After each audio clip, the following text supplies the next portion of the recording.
Okay, can I welcome everyone to the meeting of the Planning Committee for Falkirk Council? And I can ask, first of all, if there are any apologies. Thank you, Convener. Yes, we've had apologies submitted by Councillor Murtagh. Okay, any declaration of interest? Yes, Convener. Councillor Blackwood here. Yeah, which report is it, Jim? Agenda item 5. I have been in discussions with constituents in relation to the Section 75 obligation for the previous plan application in this site for 6 houses. Having regard to the objective test in the Councillor Code of Conduct, I consider I required to remove myself from discussion and voting on this agenda item. That's understood. You want to?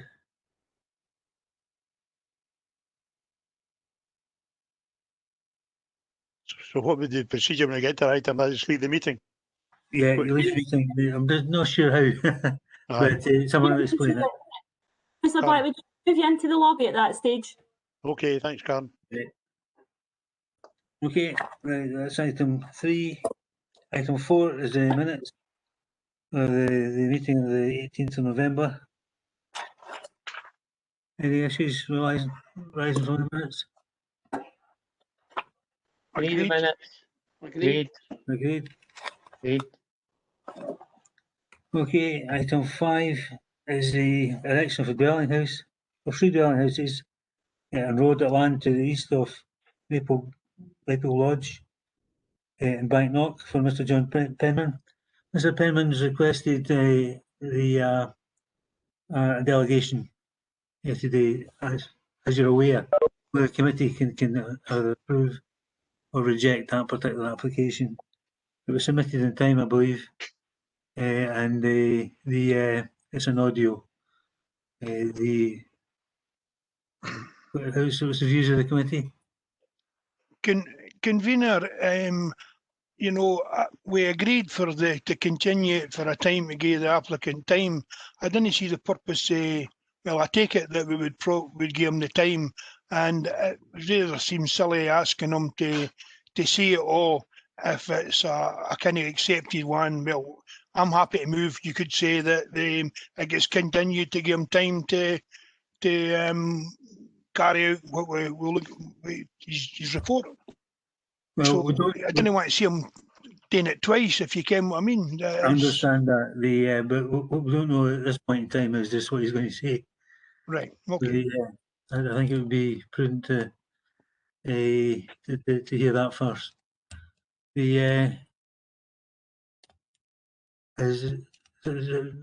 Committee, what's the viewpoint of the committee?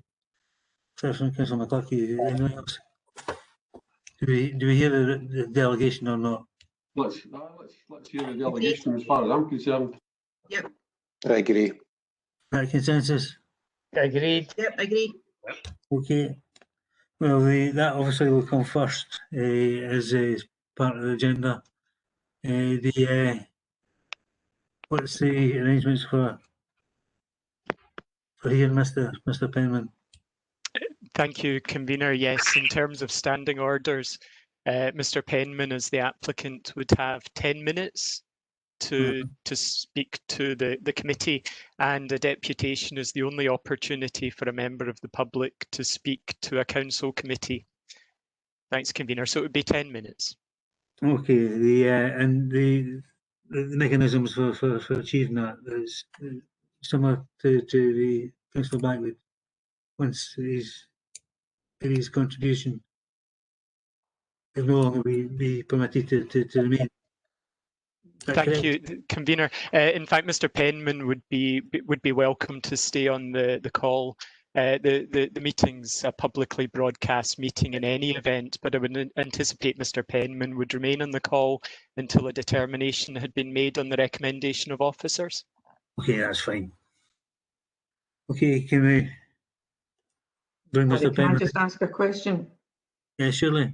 Ian, so if he stays on the call while we're doing our deliberations, he's not allowed to interject at that point. It's a 10-minute presentation and that's it. Thank you, Councillor Coombs. It's a very good question.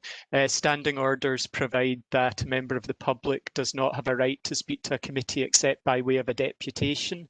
So at the end of the 10 minutes, that's the full opportunity for Mr. Penman to speak to the committee. Thank you. That's fine. I was just wanting that clarified because obviously now that we're doing things online, and I'm assuming that Mr. Penman's been made aware of that point. Convener, can I just double check? Sorry, Convener, can I just double check?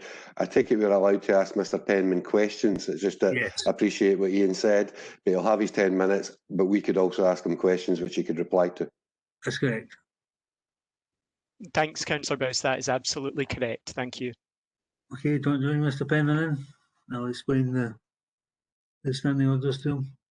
Yeah, Mr. Penman, do you want to unmute yourself? Good morning. Good morning, Mr. Penman. My name is David Alexander, the Chairman of the committee. Your request for a deputation has been approved by the committee, and so you have 10 minutes this morning to speak to your application, and afterwards members may have some questions for you. But your opportunity to get over any points is during that 10 minutes. Once that's over and there's no further questions, then we can invite you back in as per standing orders.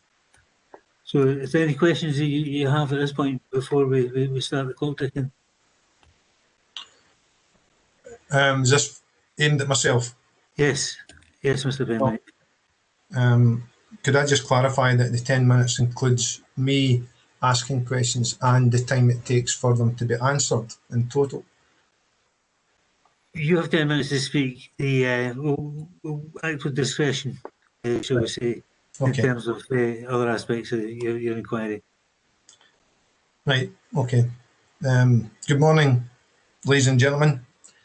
My name is John Penman. As you know, I'm the applicant for this planning meeting. I have a few things I would like to put across to you all, if that's okay. And it's basically just to clarify a few things that was brought up in the last meeting regarding a few issues. First of all, Cloybank is a dream of mine and has been now for over 12 years. We're trying to build something here that's going to be long-term, sustainable regarding employment and good for the local economy. It's basically a legacy. It's a family-run business. Most of the people that work within Cloybank are my wife, sons, daughters, grandkids, granddaughters, grandchildren of all ages, nieces, nephews. It's a very family-orientated business. And what we're looking to do here is continue this for the foreseeable future. Cloybank has big ties to local tourism. We look upon ourselves as quite a big draw in this area for families, especially the local area around about Denny, Bonnybridge, Banknote and whatnot, and has been now for quite a while. All we're looking to do here, ladies and gentlemen, is complete this, finish it. At the last meeting, I was asked about a business plan, which seemed to be a big sticking point. I'm quite sure we're all well aware of the current situation regarding local economy, even worldwide economy at this moment in time. And to try and put a business plan together is just absolutely, there's no chance, absolutely no chance, because we just don't know what's going to be happening next week, next month, next year, for the foreseeable future. It's going to take a long time for the local economy and national economy to get back on its feet. So for me to provide you with a long drawn out business plan would be a waste of money, time, and I just couldn't justify putting figures and timescales together with things like this. It's just impossible at this moment in time. One of the other points that was brought up was funding. Had I tried various funding issues, organisations like banks and whatnot? Yes, I have. The biggest issue that I've got in regards to funding is that The Skipton Building Society has first charge on Cloybank. When I'm going to ask other funders, lenders, they're not interested in taking what they call a second charge. Not interested, right? Anybody that's going to lend money is wanting a first charge. Unfortunately, the Building Skipton Society do not do this kind of lending anymore, so I'm stuck. I'm stuck between a very big rock and a hard place. I can't get anybody to give us funding. So the only way we've got of moving forward here is selling off parts of my land, which, in all honesty, I don't like doing. But for to see Cloybank complete and finished, that's what I'm having to do. And that's why I'm speaking to these people at this moment in time to try and release another small piece of the 42 acres we have here for another 3 self-built plots. Now, this income, as you are well aware, is tied through a Section 75. Every penny that we earn in Cloybank goes back into this company. And I mean every penny, and has done for over 12 years. And it's really annoying and frustrating when people round about me get planning permission with no Section 75, with, I'm sure there's conditions, but not to the restrictions that I have. So if I sell plots, I can't take that money, go and buy myself a nice car or go on a big fancy holiday. I just can't. That's got to be ploughed right back into Cloybank, which I'm more than willing to do and have done now for over 12 years. But with the economic climate we we're in just now, it's getting harder and harder and harder. We've supported many locals in jobs and employment now for over 12, 13 years. Also local charities. We've raised a huge amount of money at Cloybank over the years for local charities like Strathcarn Hospice and other local ones. And it's been fantastic. But again, we can't do that at this moment in time due to the restrictions and everything that everybody and every one of us, including you, are having to deal with at this moment in time. The big thing here is I need this application to see the dream, if you want to call it, complete. To build a facility that's second to none. That's going to give local employment. It's going to give a facility that locals, not just locals, people from out with this area can come, visit, stay, see all the local attractions. That's the big push here. I'm not looking for you to grant me planning permission so that I can go and spend money willy-nilly wherever I want. You just need to look back and see what we've done over the past 12 years, turned a derelict piece of land into a facility second to none. And all I'm wanting to do is complete it, finish it, and keep things going. For sustainability, for long-term employment, that's one of the main aims. As I've said earlier on, for their family, I want to keep my family running this business when I'm away, when I'm done and dusted. That's what I'm wanting to see here. Nothing else. There's no underlying issues or anything like that. I just want to see this complete. And I can't do it any other way other than selling off parts of the land that I have here. Now, I know that's against policy and it's, and I know all these things. And I'm not asking for this just because it's John Penman and he does Cloybank and he owns Cloybank. A lot of you will know that we've done a lot of work up here, the local authority over the years, in giving kids opportunities, children and adults, and still we want to continue to do that for the foreseeable future. But I can't do it without the help of yous. It's literally impossible. I've bent over backwards trying to get this moving forward, and it's really, really, really hard, really hard. And it's quite upsetting as well when I'm so close, so close to getting this facility up and running and finished. Okay, the COVID-19 situation hasn't helped one little bit, as I'm quite sure you're inundated by companies who are finding it very difficult, hard, and a lot of them aren't even making it. I want to make it. I want to get through this, and I want to give Falkirk a facility that they can be proud of in a big way. I don't think I can say very much more, to be honest. We're up against it. I think we're all up against it at this moment in time. I just hope these are all staying safe. Your families are staying safe. And thank you very much for listening to me and giving me my 10 minutes. Thank you. Okay, thanks very much, Mr. Penman. You said you had questions yourself. Do you want to put these to the officers at the moment? Or to the committee? Yes. One of the big questions is within 5 metres of my boundary, my neighbour was granted permission for 3 properties purely for profiteering.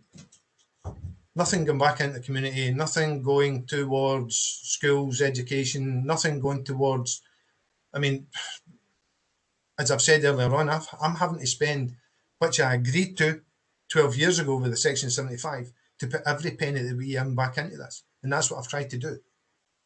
Brent Vivian's been on board with this from day one. Brent came up, seen what we've done, seen how far we've moved on since the sale of the first plots. But unfortunately, that didn't come to fruition in the way that we had all hoped. But it does get to me a bit when I'm having to adhere to all the rules and regulations and certain other people aren't. Thank you. Okay. Does any members have any questions?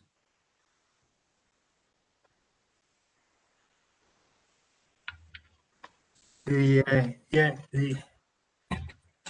see, in the shade. Oh yeah, Councillor McCluskey. Thanks for that. And thanks, convener, for correcting me at the start, because I thought Mr. Penman was just going to ask for further time, which I didn't have an issue with, but obviously he's answered the questions and he's no seeking further time. Mr. Penman, we had difficulty at the last meeting because you have brought up another thing, but you had 6 houses, and obviously there's an access thing where we ask questions that over 5 houses you're supposed to put a pavement and adopt his road in, and it's not only the 6 houses, you've got a business with quite a number of people going in there. So without a business plan and without a Section 75, which would act on anybody, how are you going to resolve that issue is the first question. And another question is, there was issues with the Section 75s as well. You had a legal agreement that you agreed to, you says, but you told the people they didn't need to make the payments that you would deal with, and it hadn't been addressed. So I just wonder how you can think that we can get confidence in you now when that answer. Another question was, in your document you said you were going to use the money to build a children's play area, and we've heard that the children's play area, or heard through the community out the Facebook page, that it's already been built. So I would wish you to answer that point, please. And the other one was, you said about the tourists, you said about the people who come there, the workers, your family safe, and we talk about access to the community. There is no pavement from the road to obviously Banknote. There is no path that people can go to, and obviously that's another issue, keeping people safe and a connection. And I was wondering if you could expand on any of the points, please. It maybe help members, but that's what we were hoping to get answers on, and obviously the information your report. But obviously you says that you have difficulty in answering that. So that's well, Councillor McCluskey, thank you very much for the points. I'll relate to the payment side of things where with the Section 75. When I was landowner, that was part of the sort of discussion I had with the people that bought the plots. But when we sold the plots, the land then doesn't become mine. I'm not the registered owner. So I think this was brought up at the last meeting with one of your legal team, that it's the plot owner that then takes on that responsibility. And I was quite willing at the time when I was a landowner, but I might be wrong in saying that, right? I might be wrong, but as far as I was led to believe. Now, I've actually approached Brent Vivian in regards to this. Yes, we have built a small play area for children of up to 5 and 6, but that's nothing like what we're wanting to do. I mean, we don't just get children in here at 5 and 6, we get older kids, and that's how we're looking. We need to expand. We need to expand it and make it bigger so that we've got kids of all ages coming in. And that is not possible at this moment in time. And what you see we built with stuff that we had lying about. We didn't go out and spend thousands and thousands of pounds because we've not got it. We used materials and we had stuff that was actually given to us through local businesses, which was very, very, we're very fortunate to be able to do. The access side of things, this has never been brought up before as far as I've even gone back to the application, the original application when we got the 6 plots. I was asked to widen the road, which I did, right? But no street lights, footpaths. We do have a gated access, which is 30 metres from the footpath on Brayface Road, which people use. So they cross the road at the end of the footpath, and then they come in through the gate at the bottom of land, and that then takes them into a safe environment for prams, for walking, for dogs, whatever it is they want to do. And that's open. That's not restricted. That's open 24/7. I'm trying to think of the other point you brought up there. The Section 75 is, or has been in place now for a number of years. I've adhered to quite a lot of it. But this is one of the things that's hugely stopped me from moving forward. Although I'd said earlier on about the second charge to a lot of funders, as soon as they see a Section 75, they go running. They don't want to get involved with it, right? So unfortunately, I can't do nothing about that, right? But I've approached Brent Vivian as far as the open space payment goes, and seemingly that's something that's got to be changed by the owners of the plots. Correct me if I'm wrong. In regards to that, which would reduce that payment. And it's not as if they're going to give me that payment. That doesn't. I don't get that payment. That will go to, or gets taken off. I'm not sure of the way that's going to work. I'm not a lawyer. I'm not legally minded in any way or form. So perhaps at this point, I could invite our lawyer to give his view on the legal aspect of it. Thank you, Convener. I think at this stage I would want to be slightly wary if there is potential dispute with individual house owners and Mr. Penman over responsibility under the Section 75, and I think that's probably a civil matter that needs to be resolved among them. I think the principle is, as I mentioned at the last meeting, that a Section 75 planning obligations, one of the principles is it runs with the land. It attaches to land, and the owners of the plot have the Section 75 noted on their title deeds also. In terms of borrowings from banks, I think that's something that Mr. Penman would probably need to discuss with his own solicitors. I know there can be issues over securities in terms of Section 75s. Generally, they're not an uncommon occurrence on sizable developments. And I'm not familiar with the market for lending to developers in that situation, but I'd presume that some lending is able to be obtained. Thank you, Convener. Are you able to answer the question whether the Section 75 obligations would transfer to a new site owner? The section, yes, Convener, Section 75 planning obligations run with the land. There is a provision, Section 75C of the Town and Country Planning Act 1997, in terms of which it is possible for a previous owner to retain a degree of responsibility. But I think the particular agreement would need to be looked at, and I think that would be something that Mr. Penman would want to discuss with his solicitors. Right. Okay. The Mr. McCluskey, are you happy with the answers you've got? Your questions? Convener, just on the answers, obviously I was looking for answers for other officers as well about the access, the roads and different other things in relation to that. But another question I was looking for Mr. Penman was the fact that you mentioned the only way possible for you to go forward was to sell off plots of 42 acres, you know, that you belong to. Now, it doesn't get as much insurance as, you know, dreams are dreams, you know. Councillor Alexander's got dreams of independent Scotland, and I've got dreams no. We all have our own aspirations that we work to and try to achieve, and I have no problem with people having dreams, and I wish them every success. What, as I say, as you said, you've got 42 acres, so what is to prevent you coming in next week? Obviously, there's an obligation that over 5 houses should have, you know, adopted road. So, is indication that the only way you can survive is to have further houses and further plots? Thank you. No, it's not, Councillor McCluckie, and that is not the case. Yes, we have 42 acres up here. I think there's about 36 of them, which is woodland, and was all done with the Woodland Trust, which can't be touched.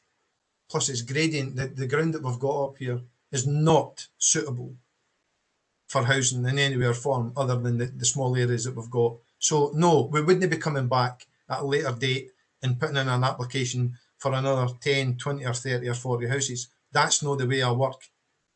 I'm only doing this because I've got to. Right? I'm not doing this because I want to make a lot of money and go somewhere and live the rest of my life in a warm country. I want to do this for family, local economy and local employment. Now, you might find that hard to believe, right, coming from a businessman, but that's my way.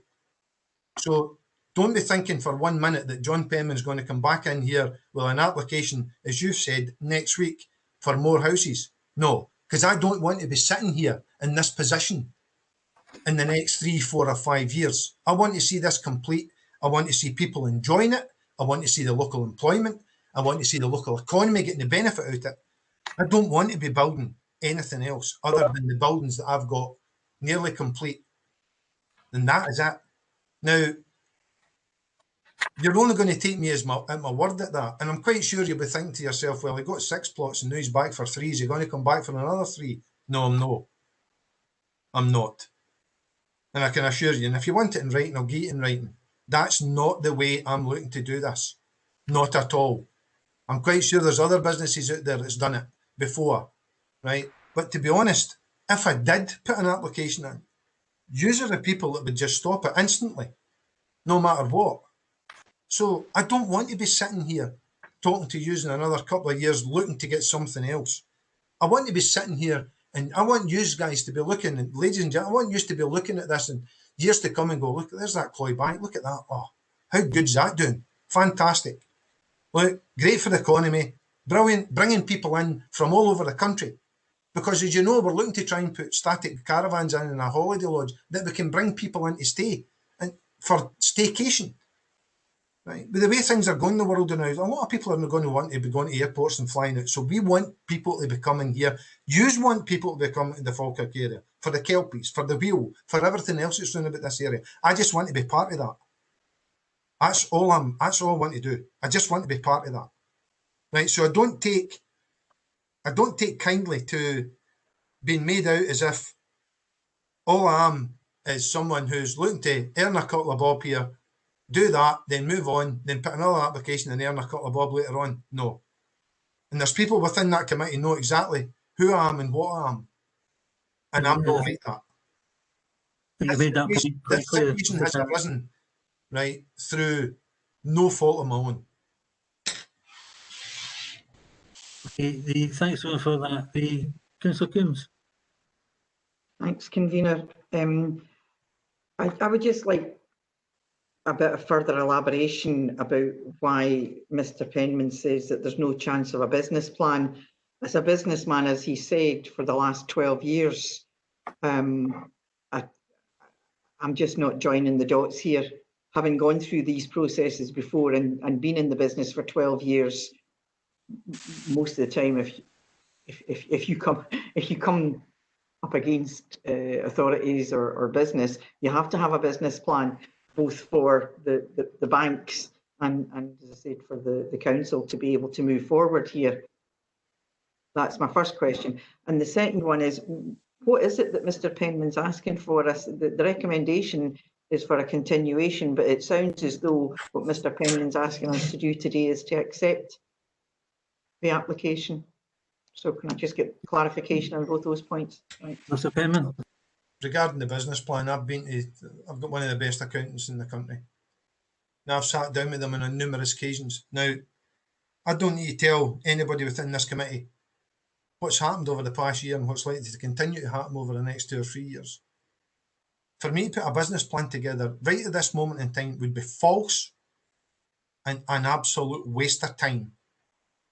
None of us, including every one of your committee members, knows where we're going to be in the next 6 months, year, 18 months or 2 years. They're talking about the economy not recovering for 4 or 5 years. What's the point in me putting a business plan in there to make it look good, which I could do? I could give you a business plan, it'd be all singing and dancing and look absolutely fantastic. But would it stand up? No, it wouldn't. Why should I spend thousands of pounds on something like that when it would be false? Absolutely false. I don't see the point in it. I really don't. Right, and I'm not, regarding your other point, Councillor Coombs, as far as looking for an expansion of time or whatever the terminology you use, what else do I need to do? What else do I need to do? What other information do I need to bring to the table other than a business plan? Which, as I've said, would just be figures drawn out of a hat, because I don't know where our business is going to be in 6 months, a year or 18 months. Nobody sitting at that committee meeting can tell me what's going to be happening over the next 3 or 4 years. That's the point, and that's the point I brought up at the last meeting as well. Right. Indeed, but that's the reason I was asking, because we all understand the uncertainties at the moment, which is why I'm finding it difficult to understand that you can't have a business plan, but you want to rush ahead to do the building. So to borrow and build seems, you know, of key importance. And given all these uncertainties, I just would wonder why a businessman would want to be in such a rush at this time, given all the uncertainties. But if you can't get a business plan, but you do want to borrow and build. Okay, thank you very much. Anyone else? Councillor Bissett and then Councillor Bowes. Thanks, Convener. It seems a strange position to be in where someone's looking to build houses to fund their business. You can imagine, say, a local garage, for example, that wants to expand, and the only way it can expand is by building properties to sell to fund their business. It seems a kind of really strange position to be putting forward, and you know, imagine it might set a precedent that other people would say, well, okay, we want these houses, but it's really want them to fund their business. So really, there's planning considerations in the report already, and the reasons for the rejection in the first place, or not, or the proposal not to grant it. I would agree with Councillor Coombs that any businessman should still put forward a business plan. I mean, part of the business plan is predicated on building these houses and putting the money for the houses into the business plan. But how would you even know that you could build the houses, given that other businesses are struggling the same as you, to actually create a business plan to say, well, we can go ahead and build X amount of houses this year. So even if you got permission, how would you even know that they would be built? It does seem a bit rushed. It does seem a bit hasty. I don't deny your dream and your aspirations and what you want to do. But I still think you need to be looking at a detailed business plan, that even if it was things improve, here's where we'll be, things don't improve, here's where we'll be. You know, you've got to look at the different scenarios. That's what all businesses do. They plan for problems coming along, So that's just a couple of points I wanted to raise. Thank you. Okay, thanks very much. Councillor House. Thank you, convener. Mr. Penman, I'll try and get this as a question to you rather than anything else. Obviously, today's item is about a continuation until March. You've spoke quite extensively about the need to sell the 3 houses, and I appreciate the work that Cloybank has been doing over the years.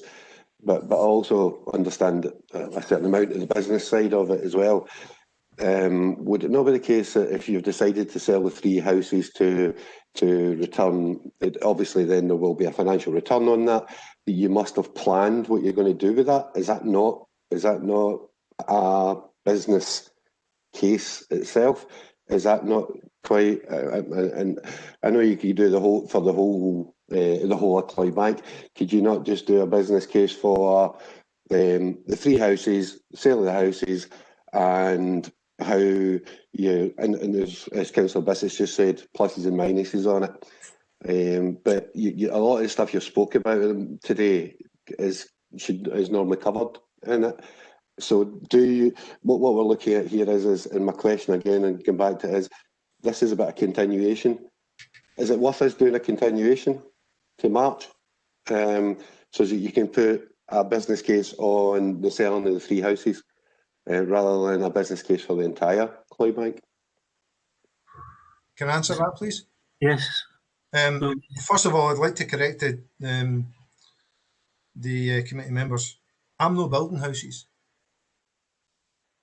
It's not me that's going to be building the houses. I'm only going to be selling the plots. It's up to the individuals who buy the plot who builds the houses. I appreciate that, Mr. Penman. I misspoke there. Yeah, I'm only taking. We're looking to raise the money from the sale of the plots to finish. So it's not as if and when it comes to the lending part, that's the reason I'm selling the plots, because we can't borrow. We just can't. I mean, we see the difficult times that we're all living in at this moment in time, and for a business owner, right, it is extra tough. We've never had situations like this. We've never had a situation like this in the world, right, that we're all living in today. So regarding the continuation, a business plan is not going to change in March, between now and March. And I can see the point that Councillor Bissell brought up in regards to, you know, the pros, the cons of this and that. I've sought legal and expertise advice on this from some of the best guys in the business, and we just don't know where we're going to be. And to put something together like that costs thousands of pounds. We've not got thousands of pounds to put a business plan together. I'm sorry, but we haven't. Right? We just don't. Right? I'm not trying to pull the wool out of anybody's eyes here, right, in any way or form. We're looking to sell 3 plots, bearing in mind that I have to service these plots. Right? Now, I sent a full breakdown of the costings of the outstanding costs and what we've actually spent over to Brent Vivian.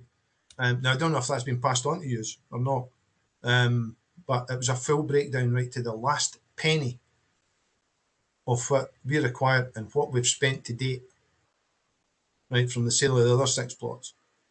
We spent every penny we got for them on the buildings that we've partly got. Now, I can see your point. Well, let's concentrate on just, that's all I'm wanting to do. I'm just wanting to concentrate on the buildings to try and get the infrastructure complete and finished and up and running.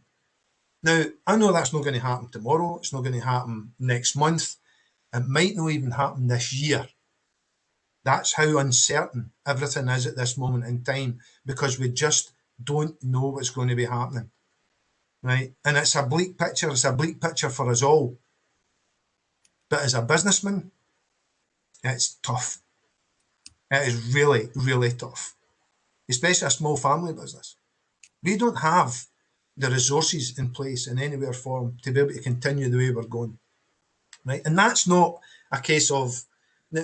And one of the other things I'd like to sort of just mention was that there was a bit put in the paper back in last year which was totally untrue, which really upset me. And I started getting questioned from members in the street, as into, oh, aye, where's all the money went to for the plots? What have you done with it all? Well, come up and have a look and see. This is a situation I'm in, and this is it's a very precarious position that I find myself in. I do everything I can for the local community, as well you know, right? So I'm not a businessman that's standing here trying to pull the wool out of anybody's eyes in anywhere form. I'm not building houses, I'm selling plots, first and foremost. The only reason I'm doing that is because we can't raise the money anywhere else. And if we can't raise the money anywhere else, if you refuse it, you refuse it. There's nothing I can say or do to change your mind. Absolutely nothing. It just means that what I'm doing up here is going to take another 12 years. Do I want to do that? No. It was my birthday last week. I was 60 last week. Right. So I've no intentions of moving or running away from here in any way or form. I want to see it done. Right. So getting back to the business plan, it's a waste of time. I think in fairness, you've made that clear, and the reasons why, Mr. Penman. Can I ask any more? Adana, can someone queue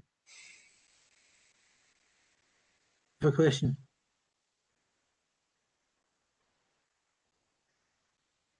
Mute. She's froze.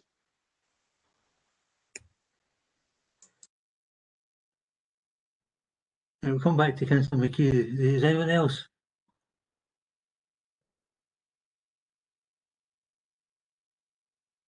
The IT glitch here. It's important that Ms. McHugh, Councillor McHugh gets opportunity to raise a question. In the background, Karen. Councillor McHugh indicated she was having problems with her connection earlier. Right. I don't know if you want to have a 5-minute break and I can give her a call. Yeah, that would be, I think it's important that, as I say, everyone gets opportunity to ask questions. So if we could have a 5-minute break and we'll see if we can get Councillor McHugh back online. Thank you, Convener. It's Ian Henderson. I would suggest during a recess that we all mute ourselves and stop. Comment, and it's kind of on the back of Councillor Bissett. Comment that about the business and with a business head on, a family business in particular, if you can't borrow any money, you start looking at your assets. And that to me is pretty straightforward. I totally understand where Mr. Penman is coming from, because obviously if he wants to finish a project that he has been working on for such a long period of time, and he can't borrow to extend that, of course you would start looking at your assets. What is before us this morning is the actual planning application, you know, the rules and regulations of that planning application, and I think that's what we that's what I would like to focus on rather on a business plan. We know what Mr. Penman wants to do as far as extending Cloyd Bank, and I think we're getting. I feel I'm getting a wee bit bogged down here with a business plan. We've already been given the answer. Mr. Penman isn't willing to spend the money on bringing forward a business plan, but we know what's going on up there. We know what's been going on up there for the last 12 years, and I can understand why Mr. Penman is in a position. Councillor McHugh, I think we're getting into the discussion that we need to have when the officers are at this point. Is purely questions for Mr. Penman. Okay, I'll leave it at that then. Thanks, Convener. Okay, thank you. Okay, everyone's had an opportunity to ask any questions. Anyone who's okay, can I thank Mr. Penman for his contribution this morning. You'll go back into the lobby and you're welcome to wait and listen to the discussion and then the decision that comes at the end of that. But thank you for your contribution this morning. Thank you, Convener. Convener, can I just check with Mr. Henderson if Mr. Penman needs to go into the lobby? If we were in the municipal buildings, he would be present throughout discussion. It's a fair point. You know, Thank you, Convener and Karen. I think I mentioned earlier that Mr. Penman would be able to remain on the call, although he wouldn't be able to ask any further questions of members or officers, because that's only during the course of the deputation. But Mr. Penman's more than welcome to remain on the meeting, certainly for the duration of this application. I thought you could hear from the lobby, no? No. No, right, okay. Okay, I thank Mr. Penman. As I say, you're welcome to stay and listen to the debate as it comes. Okay, can we move to the officers part of it? Is it Brent or is it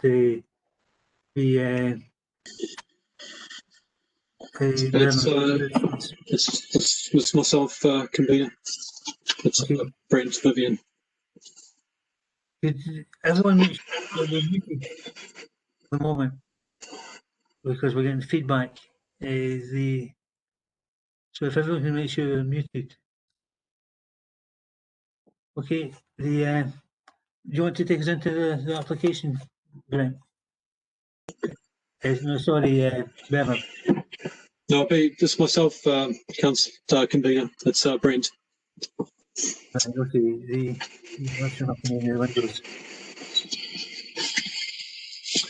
Right, thanks, Convener. I'll make a start on the just to summarise the report on the agenda. The committee considered this application on the 21st of October last year, when it was agreed to continue the application to the January meeting of the committee, or sooner if possible. And that was to give officers an opportunity to discuss matters further with the applicant and to report back with further information on a number of matters.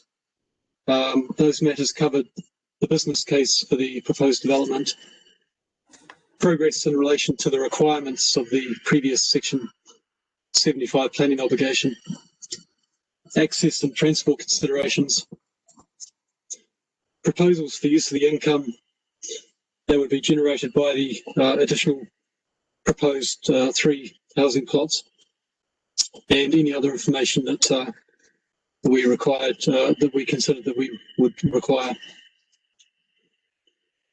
Since October committee, the applicant has submitted further information, and that is in relation to expenditure of the income from the proceeds of the previous plot disposals, the development works and other items to be funded by the proposed additional house plots, costing of the works and other items, and also information on pedestrian access to the estate. This information included submissions received on the 17th of December last year, while officers provided the applicant with an extended opportunity until the 18th of December to make further submissions. Unfortunately, the timing and nature of the further information has not given us sufficient time to fully assess it prior to the deadline for the January committee report, obviously taking into account the Christmas break. In order to conclude this assessment and enable any necessary further discussions with Mr. Penman, it is recommended that the committee further continue the application. We do note that some members previously expressed concern about timescales and continuation of the application. It is considered that in light of the nature of the recently submitted further information, that there is benefit in providing for further time to consider the application. We therefore recommend to committee a further consideration until March 2021, or sooner if possible, for officers to further discuss matters with the applicant and report back to committee on the items outlined in paragraph 5 of the report. Thank you, Convener. Okay, thanks for that. We're still getting feedback here, really bad feedback. Okay, can you make sure you're muted at this point in time? That's better. Can open it to questions and points from the floor. with regards to the report itself. Okay, I'll go first then. I'm of a mind that I'm moving towards the position where I'd be quite comfortable in moving the acceptance of the recommendation, acceptance of the application. I think the issue of the business case is a valid one, but I do think that we are in strange times at the moment, and I wouldn't be too rigid in enforcing that, because it's true, we don't know where we're going to be in 6 months' time, 9 months' time, a year's time, or wherever. Appreciate the fact that information has been requested and has only recently come in. So I'm happy to go with the recommendation within the report for continuation of the application. But I do believe that the benefit of the facilities at Cloybank outweigh any consideration for the non-approval, if you like. The issues of Section 75 are something that I'm not sure about.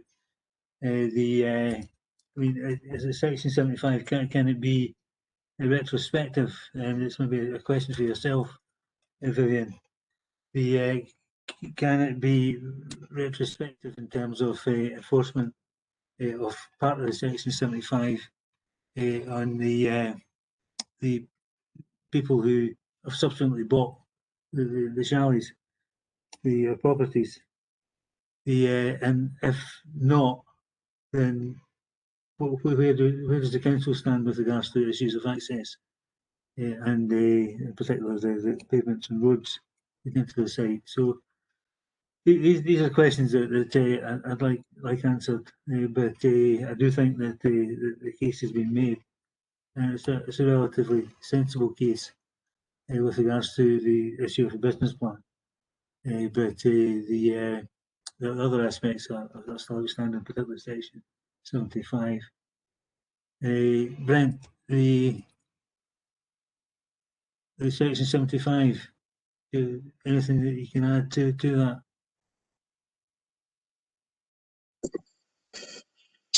The existing Section 75, which runs for the 6 previously approved house plots, places firstly obligations on the applicant to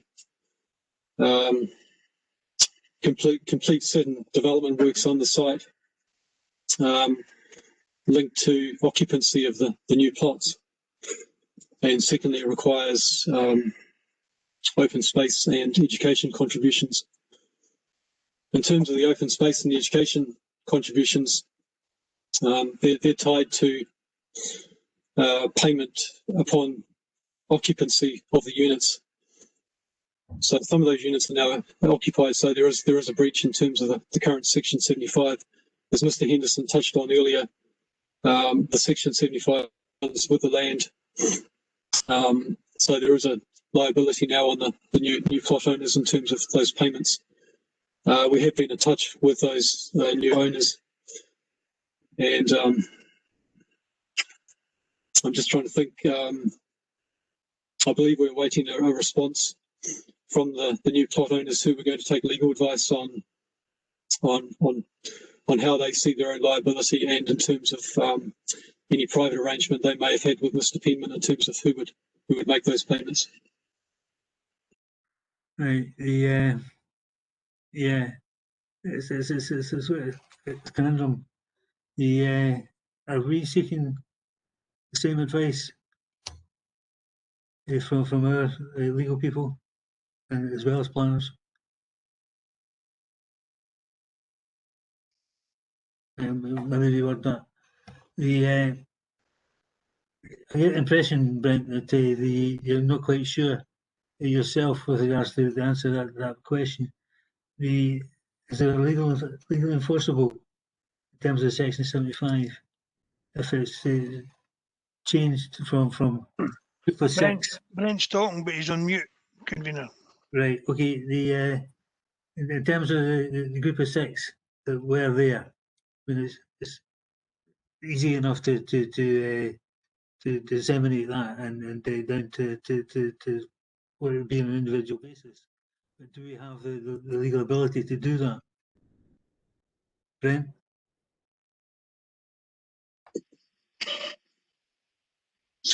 I'm not sure whether Mr. Henderson can help on that point or not.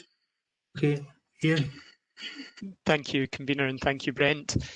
Yes, and I think maybe it's worth just sort of breaking things down a bit. There was a previous application that was granted permission subject to Section 75 for 6 houses.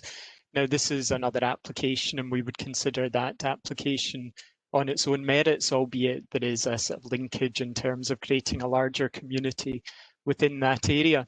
Absolutely, we can look within legal services at what we can do with the Section 75 agreement if sums are still outstanding. A Section 75 agreement is just like any other agreement, and you would go through the normal contractual remedies such as specific implement to require payment of the sums that are due. And I think we would need to look at that carefully to assess who the parties are to the agreement, who the current landowners are, and take matters forward.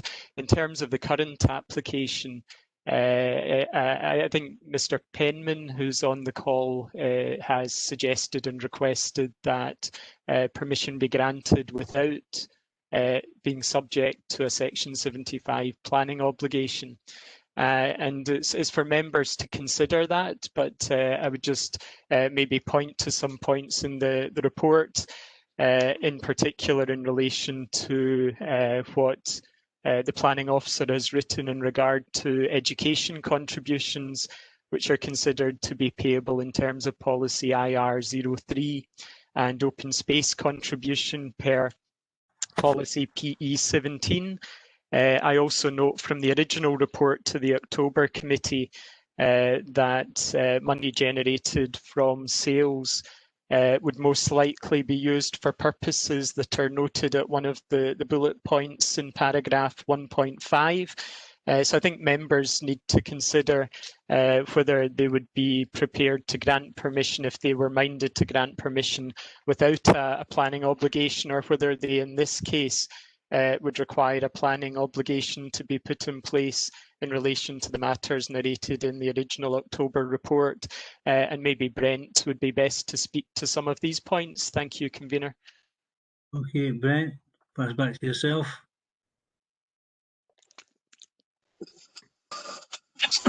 Well, I think that's right. If you've got to a point of being minded to approve this application, it would be potentially subject to well, from our point of view, we would certainly recommend it would be either a new standalone Section 75 applying to the 3 new plots, or alternatively an amendment to the existing Section 75, so that any requirement in terms of completion of further work on the estate would be linked to the additional 3 plots, rather than the existing approved 6 plots to overcome the current breach in terms of those matters. And then the other matter that members would need to consider is whether we would also require education and open space contribution in terms of the current application for the further 3 plots. Okay, it's fine. That answers that point. Councillor Coombs. Thanks, Convener. I'm not sure if Councillor McCluckie had his hand up first. Yeah. Oh, Councillor McCluckie is referring to yourself. Right. Okay, that's fine. Thanks very much, Convener. I'm finding it difficult to agree to a further delay on this.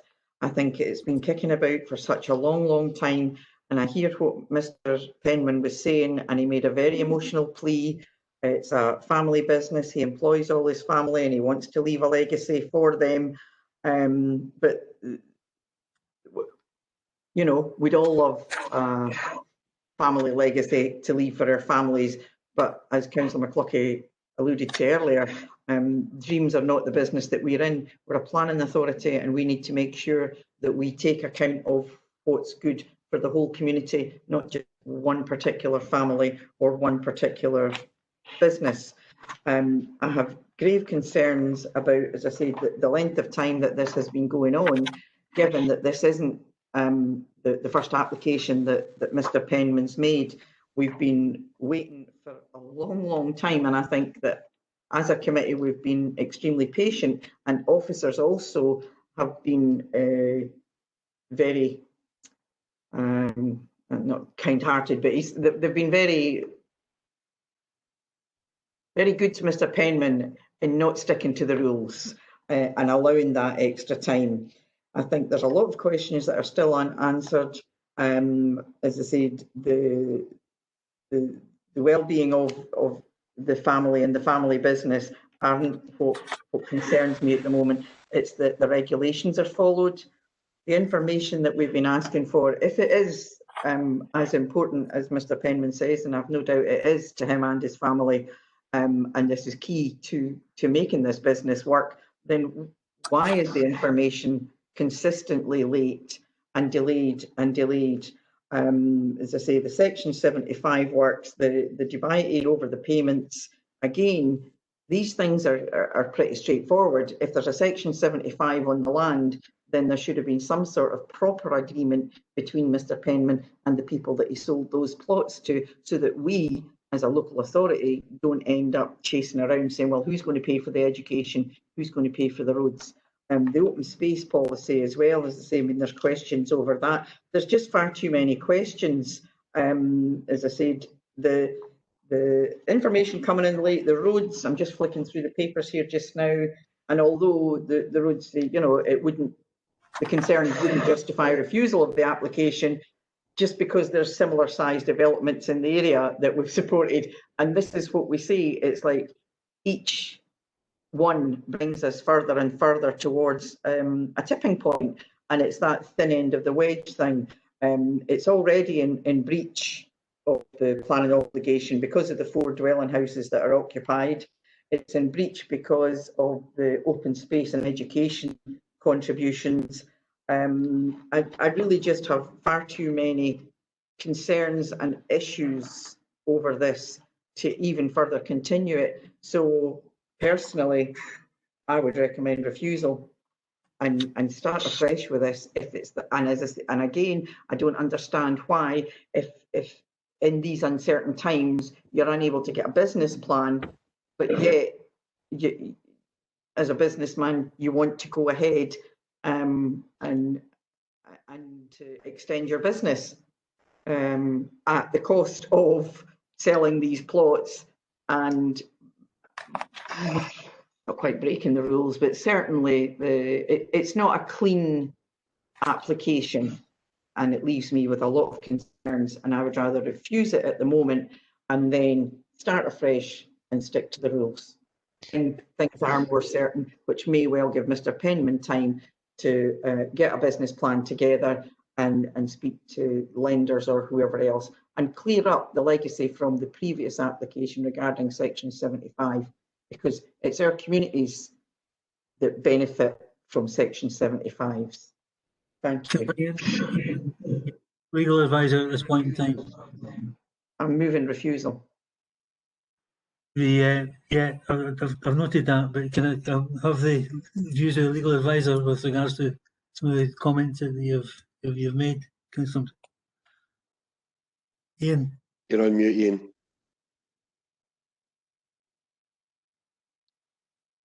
Ian, you're on mute.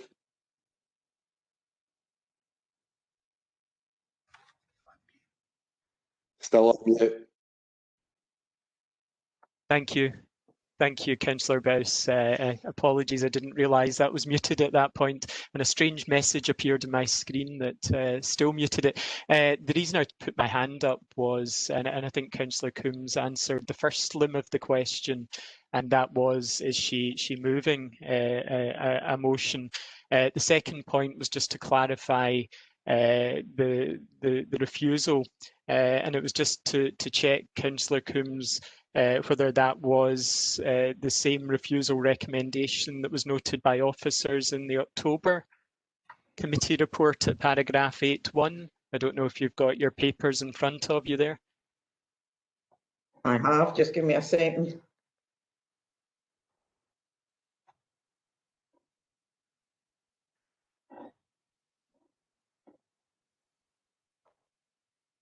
Yeah, I'm happy with that.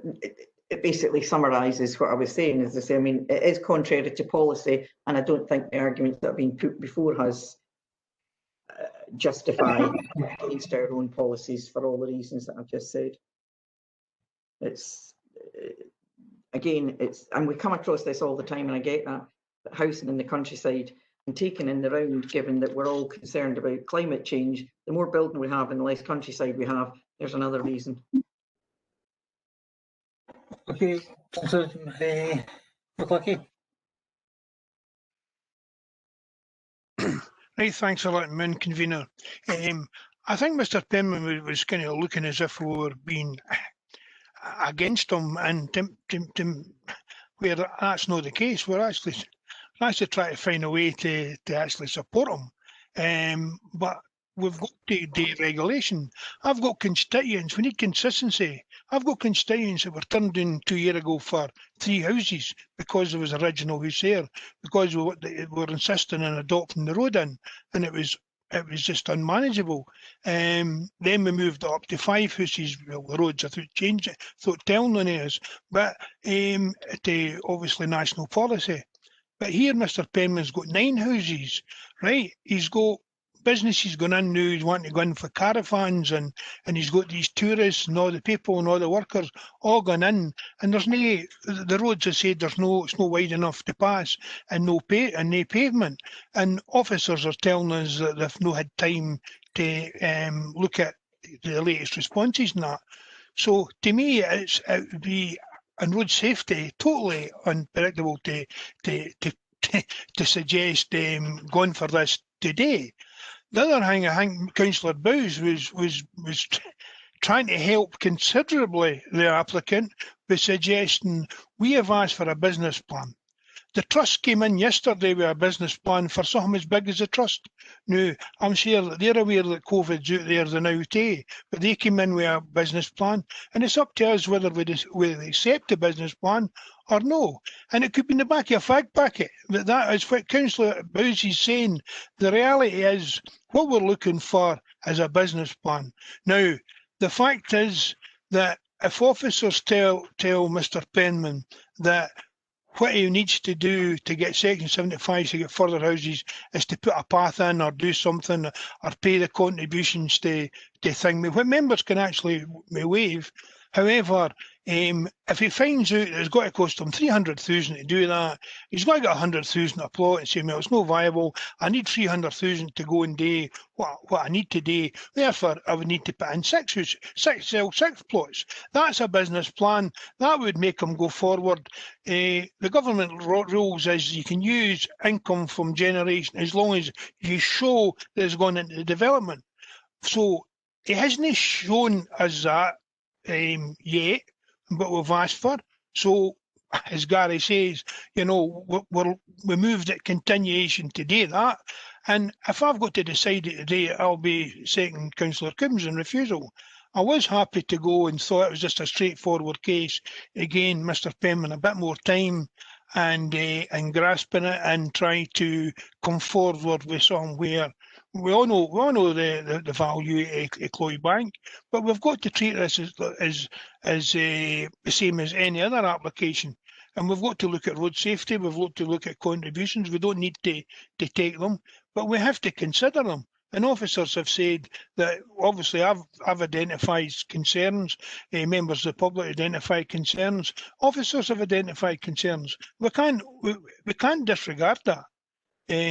But at the same time, as I say, Mr. Penman is stubbornly, for some reason, refusing to get his fag packet out, you know, and come forward with some that we may be willing to look at. That's my view. But if you force me into a vote today rather than continuation, I'll be seconding Councillor Coombs on refusal, convener, on the grounds. Well, I've already indicated that I would like to see this continued to deal with Section 75 and the other issues that have been raised. So if you second the motion, I don't know if you've been premature in seconding Councillor Coombs' motion. Can I come in for just 1 second and ask when the original application came in from this? I know it was over a year ago. Can maybe Bernard or somebody give us the exact date when this first came into the officers? Right.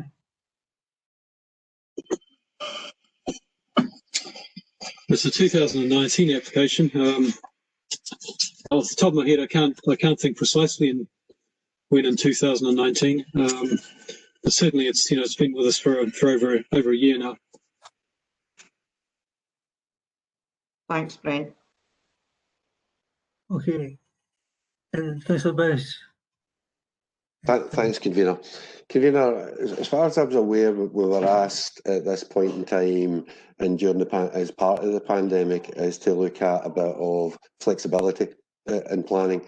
And although I don't believe in breaking the rules, which I think is what the danger is here, a bit of flexibility I think is probably going to be a reasonable thing to have.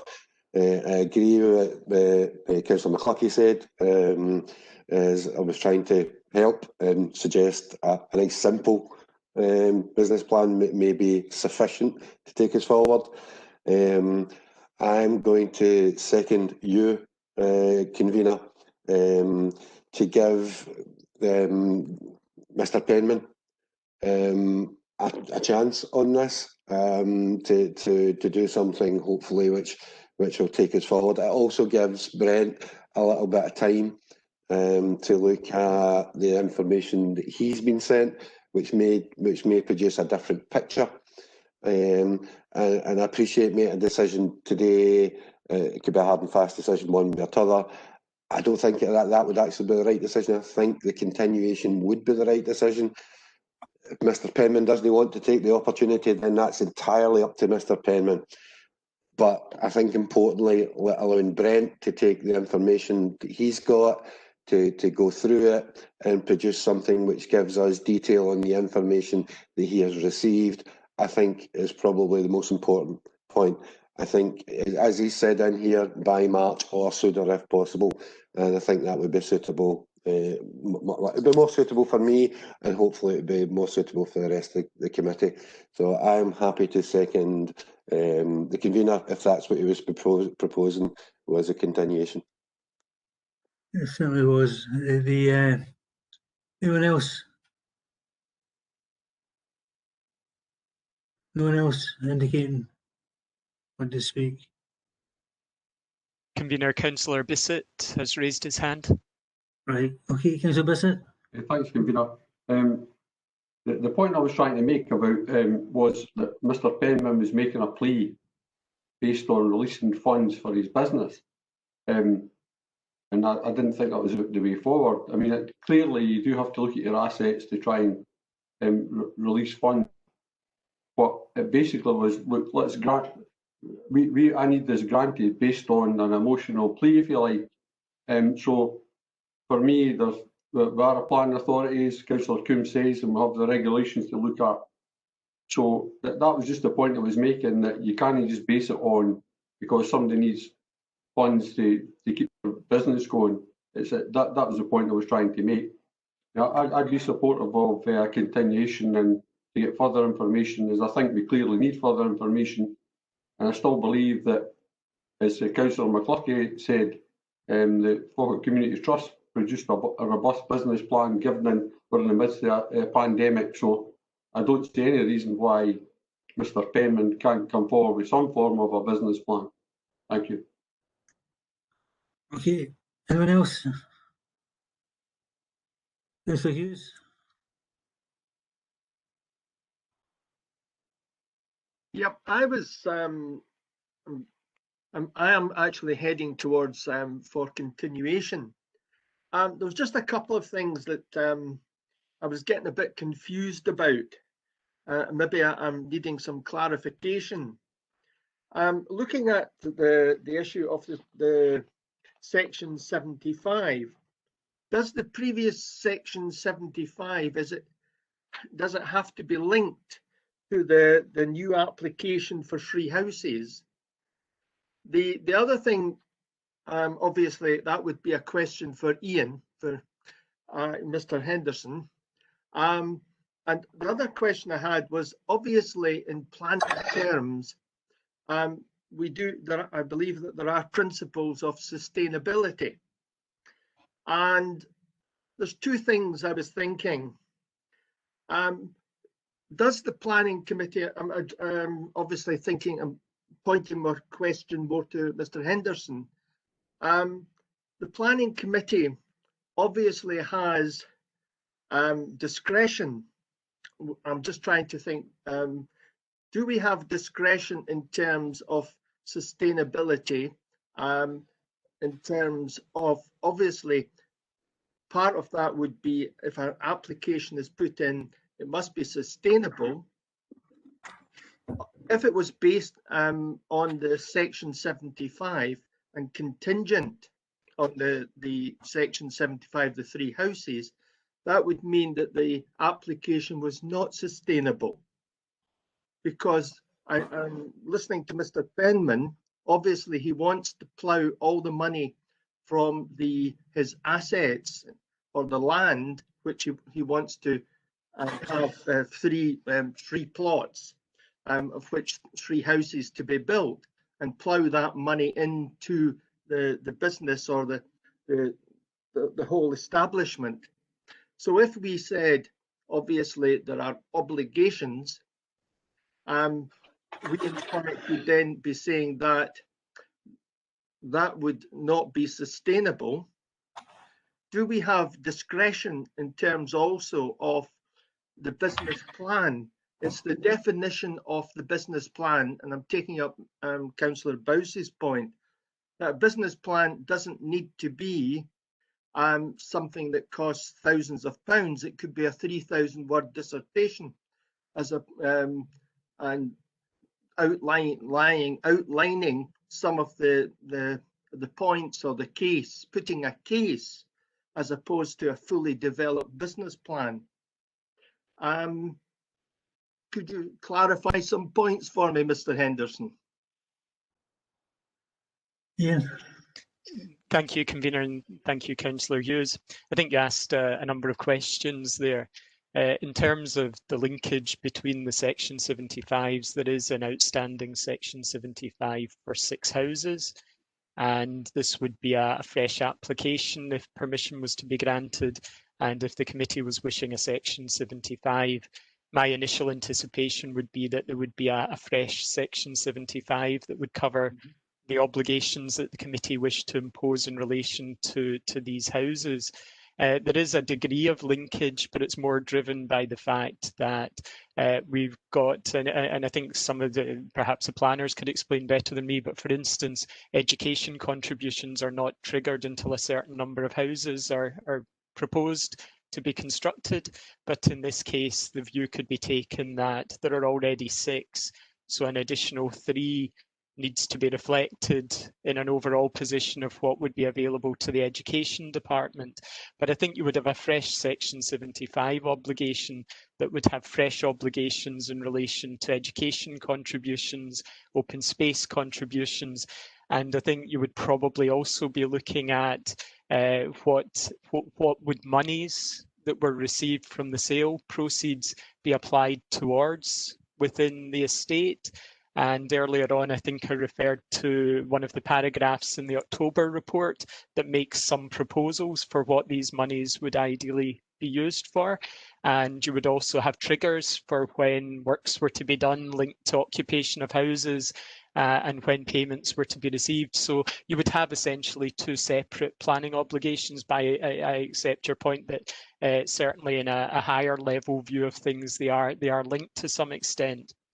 In terms of your questions about sustainability, The fact an application may be made subject to a Section 75 agreement doesn't in itself mean that that affects the sustainability of a development.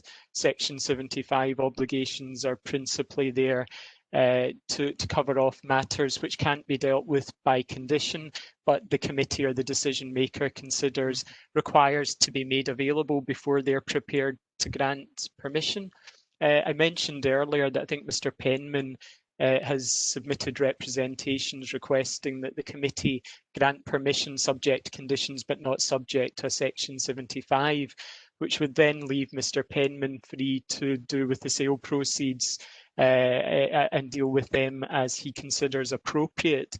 Now, I suppose what the Section 75 would do would give the council some sort of stick that it could beat should the works that it anticipated being carried out with the sale proceeds not being carried out. Does that help to explain the points in sustainability and linkage? Yes, that does. Thank you. The only point I would ask, if you don't mind, is the definition of a business plan as set down. Do we have discretion in what we mean by a business plan? Thanks, Councillor Hughes, and to some degree I might be best deferring to Brent, who's been dealing with the process so far. But the committee does have discretion in what it would want to look for. I mean, ultimately, planning decisions are made, and I know this sounds trite to go through it, but a planning decision is made by considering fully the terms of the development plan, and you would make then a decision in line with the development plan, but you can override or matters called material considerations can outweigh the development plan, and it's for the members of the committee to decide whether that would be the case. So it is in members' hands to take a decision on this, but I think I would recommend you make a considered decision and have reasons for the limitation you might put on the scope of a business plan. In terms of a continuation, I've noted so far that there would be a motion by Councillor Alexander, seconded by Councillor Bouse, to continue the matter to allow officers to review the information that's already been received from the applicant on the 17th of December. And I think what's not before members at the moment is officers' analysis of that information. They're still reviewing that and have further discussions as appropriate with the applicant. And I think probably these discussions, and again I'll defer to the planning officers, may include a discussion with the applicant over what may be able to be covered in a Section 75 agreement, or indeed if one could be agreed between the parties, because Scottish Government guidance would presume that you do have broad agreement on the terms of a Section 75 at the point the decision's taken. Thank you, Mr. Henderson. Thank you. Thank you, Councillor Hughes. Convener, yes. Could I possibly just ask officers a further question? Okay. The recommendation in October, obviously because it was contrary to our housing in the countryside and the local development plan, the recommendation then was to refuse, and the recommendation today is to continue. Is that because of the information that was received, albeit late, given that it was October that we asked for, we gave the continuation? Why the change in recommendation? Bernard's nodding, so that seems to be the case, yes. I can answer that. The original recommendation to refuse was essentially because we perceived that we were having difficulty in getting specific and targeted response to the information we were looking for. After the October committee meeting, we did provide Mr. Penman with an extended opportunity to make submissions until the 18th of December. And he did so. He came in on the 17th of December with further information. As I said, the Christmas period has obviously had an impact on how quickly we've been able to look at that. But certainly, from an initial look at the further information that has come in, it does appear to be more focused in terms of responding to the various points we have raised. So therein lies the difference between the reason for the original recommendation to refuse and now now a position where we do see some benefit in recommending a continuation to you. Thanks for that, Brent. But I mean, the original reasons for refusal were that it was against the local development plan. But anyway, I can see I'm not going to win this argument today, so we'll just go to the vote, I would imagine. Oh, does anyone else wish to contribute before we do? Ian. Thank you, convener. It was just to clarify one point. I think we certainly have a motion by yourself, seconded by Councillor Bowes. I don't have a note that there's been a seconder for Councillor Coombs' amendment, and that would be refusal per the original recommendation of officers. I did note that Councillor McCluckie had discussed potentially seconding or supporting Councillor Coombs' amendment, but I think that was subject to if the matter was not going to be continued. So I would just want to clarify that with Councillor McCluckie. It's solely that Councillor Alexander indicated that he was looking to move it today rather than a continuation initially, but he's obviously decided to move for a continuation. I'm happy to go with the continuation now because I can, you know, I can't criticise officers. If officers need more time, I've got to give them time. But if it had been for a decision today, I was saying, and I was seconding Councillor Coombs. Can I apologise? Obviously, I didn't put it across as strong as I should have. I was actually supporting the move to continue the application, but there were aspects of that I want clarified during that period. I apologise, I didn't make that clear, obviously. Okay, can we go to the no, we can't go to the vote. Is there a seconder for Councillor Coombs? No, so the amendment falls. So just can we agree the continuation till March? Agreed. Thank you. Agreed. Ian? Convener, it was just to clarify. Can I just clarify the wording around the continuation, and that would be to continue consideration of the matter to a future meeting of the planning committee in order to allow officers to review the information already received from the applicant and to have further discussion with the applicant. Would that usefully sum up the position and give Bernard and Brent you the position to bring a future report forward? Convener, before you answer, can we keep the timeline that's in the actual report? Because the timeline says by March or sooner. You've not put anything about that in there, Ian. I think as a seconder, I think I would like to see that in there. Okay. I'm quite happy with that. Thank you, Councillor Bowes. That can be added in. Thank you. Okay, thanks very much for that, and obviously look forward to further report back in the not too distant future. Moving on to item 6. The direction of 24 flatted dwellings and associated infrastructure at Commissioner Street in Bowness. Convener, just to let you know, Councillor Blackwood is rejoining the meeting. Could we maybe just give him a short time? He dropped off the lobby, but he was watching the live feed, so he should just be joining shortly. Don't tell him I forgot.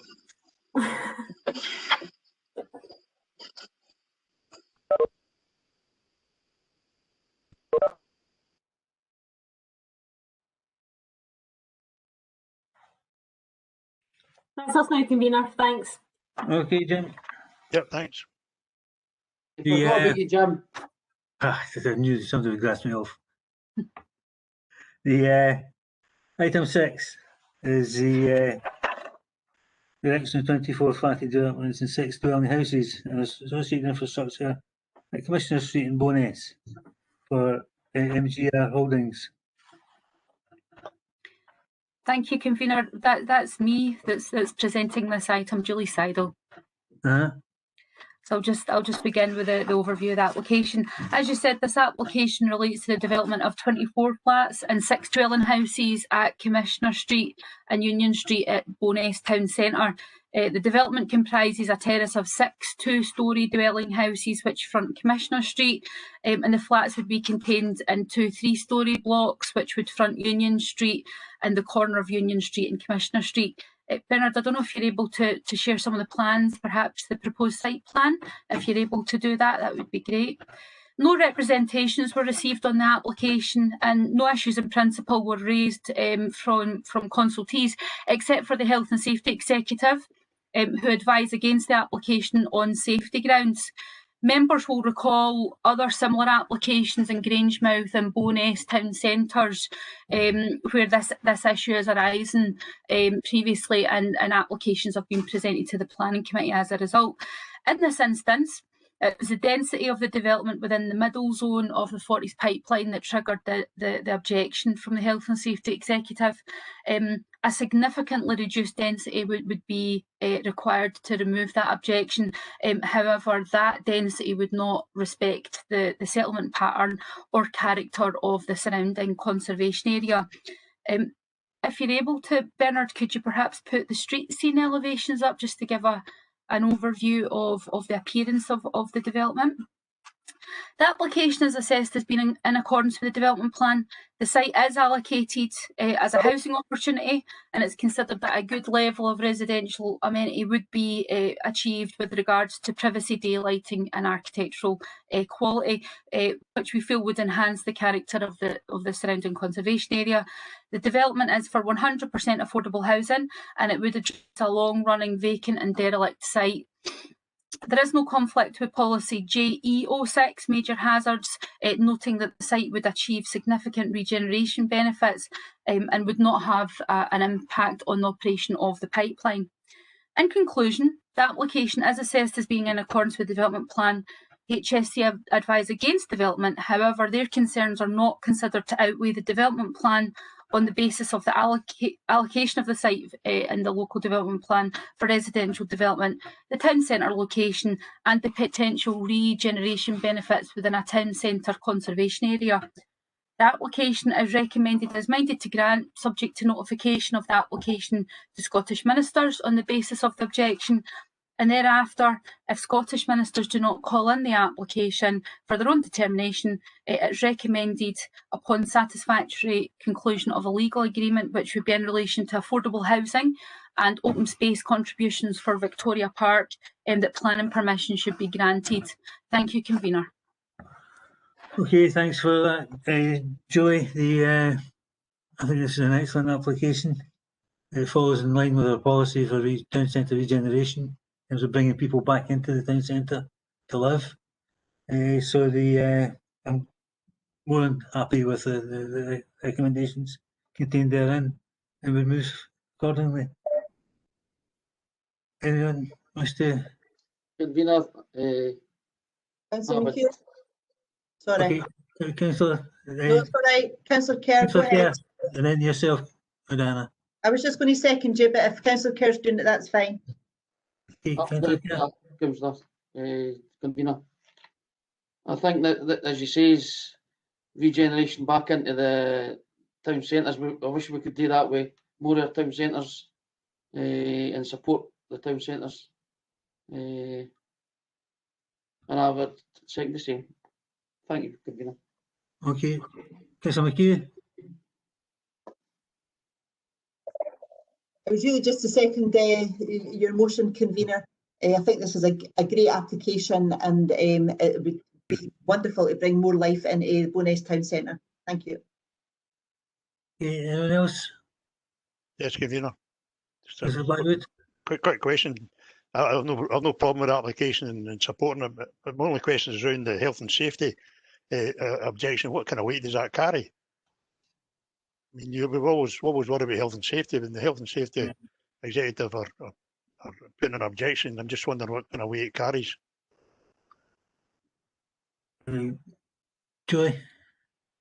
Julie, do you want to answer that one, or is it? Yes, the reason that we've consulted the Health and Safety Executive on this application is Bowness Town Centre, like some other areas within Falkirk District, is close to the sort of Forties pipeline, where there is consultation zones. This particular application is in the middle zone, so we have to carry out a consultation using the Health and Safety Executives. They've got a web app where we would input information which includes the density and the sensitivity of development. So in this instance, the sensitivity of the development being housing development within a middle zone, and the density of development within that zone has triggered an advise against.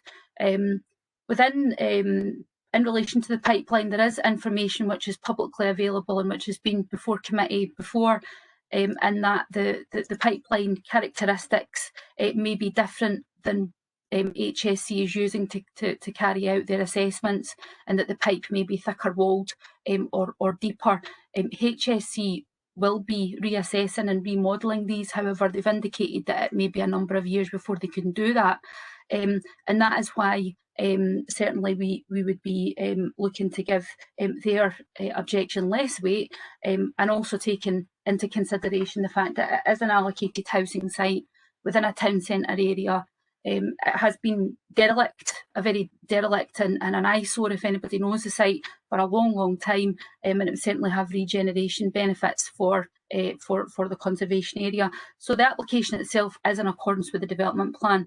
We feel that the objections of the Health and Safety Executive do not outweigh these considerations in this instance. So I think it's probably fair to say that they don't carry the same weight as they did previously as an organisation. That was a question I was asking. You know, technically speaking, if we approve this, could they block it? It'd be unlikely if they did block it. For example, the Westfield Stadium is within one of the consultation zones. Many of the applications goes as far as the cinema in the retail park. We've got the cinema, we've got the housing, etc., etc. Bernard, something to add? Thanks, Convener. It was just to clarify the process. If members were minded to accept the officer recommendation on this application, the process is that the application is then referred to Scottish ministers. What then happens is that Scottish ministers will seek further views from the Health and Safety Executive to get clarification from them whether they would be minded to advise Scottish ministers to call the application in and consider the application themselves. You'll perhaps be aware we've had a couple of applications in Bowness where we've been in this position, and in those circumstances, HSC have not advised Scottish ministers to call the application in for their consideration.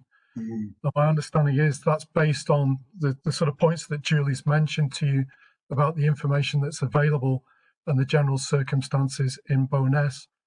So from an officer's point of view, although the procedures require is if members are minded to grant permission to refer this application to Scottish ministers, I think it would be fair to say that we're expecting it's unlikely that the HSE would recommend to Scottish ministers that this application be called in.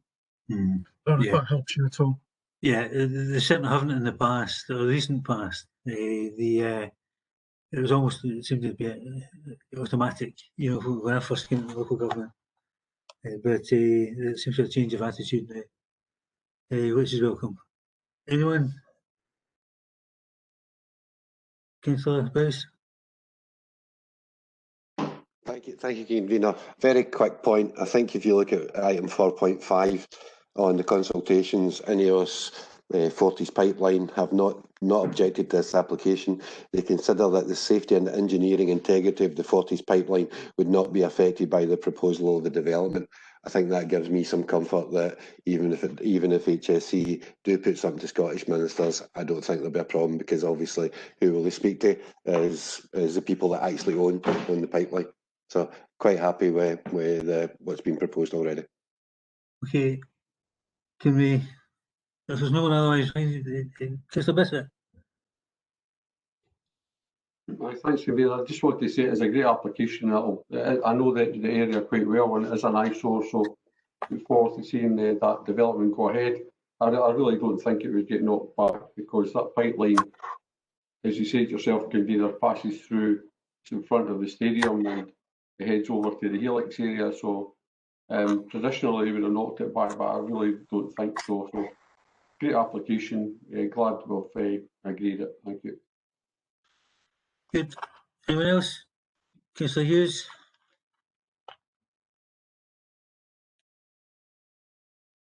I just wanted to concur with other committee members to say I think this is an excellent application, and it would enhance the Bowness area. That was all I wanted to say. Okay, thanks for that, Councillor Hughes. Can we agree that the way forward?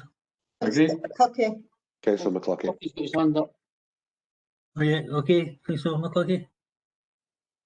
I also think it's a good application, and I don't think the Scottish ministers will have a problem. They didn't have a problem with the 600 houses folk didn't want in Bowness, or the 500 in Gilson, or Larver or Madison. So I didn't see them having a concern with these 24 that are supported in the plan. Okay, anyone else? Okay, it's agreed then. The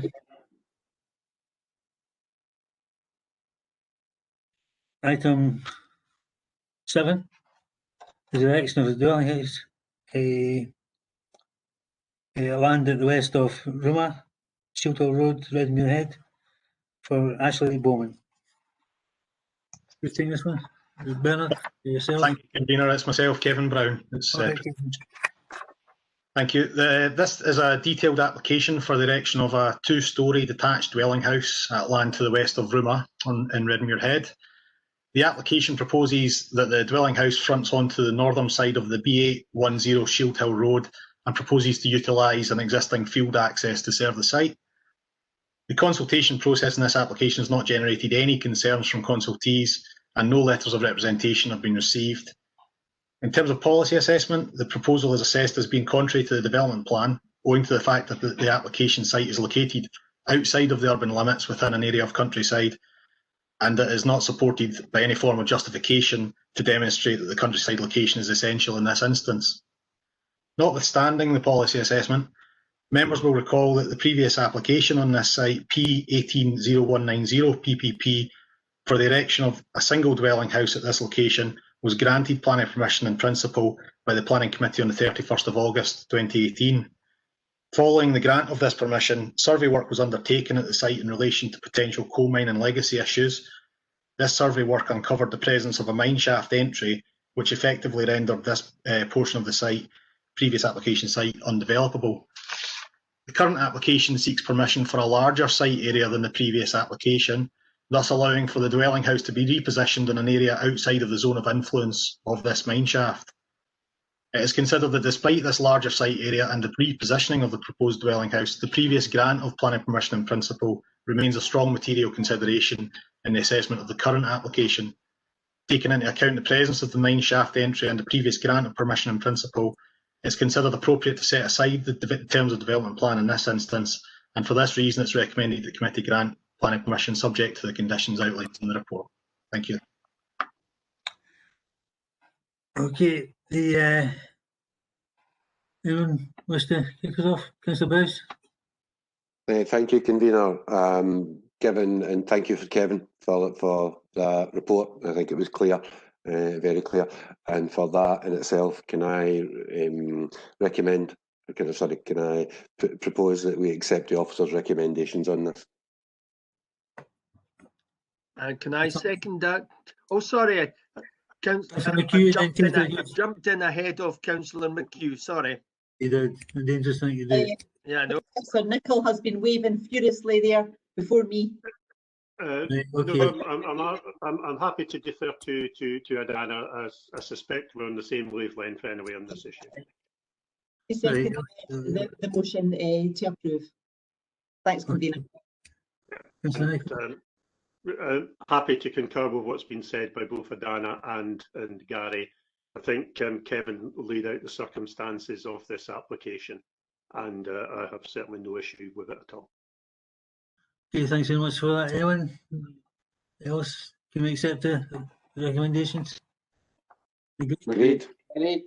Agreed. Agreed. Agreed. Okay, item 8